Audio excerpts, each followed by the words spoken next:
in 60 seconds. Optimize RAG in Dify with practical, step-by-step tips to get better answers. Pick the right vector store, Face or Annoy for local speed, Pinecone or Milvus for managed scale. Choose embeddings, small models like All Mini LM for speed, larger encoders for quality. Example, embeddings equals embed_model.encode, text.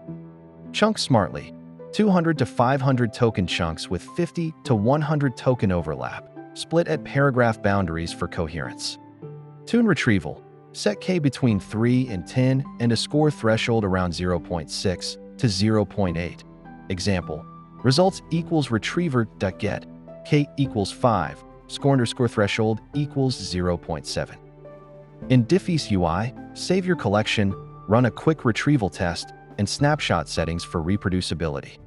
Build prompt templates. Include system instruction, context, and a clear answer format. Example template. Use the context to answer concisely. Re-rank top candidates with a cross-encoder to boost relevance. Re-ranked equals re-ranker.rank candidates. Cache embeddings and popular responses with TTL to reduce latency. Example, cache.set, hash, query, response, TTL equals 3600. Measure recall at K, MRAR, accuracy, and latency. Run A/B tests to compare changes and track MRAR improvements over time. Quick checklist, vector store, embedding model, chunking strategy, K and threshold, prompt template, re-rank, cache, evaluation. Start small. Apply these steps in Dify, monitor metrics, and iterate fast to improve answer quality.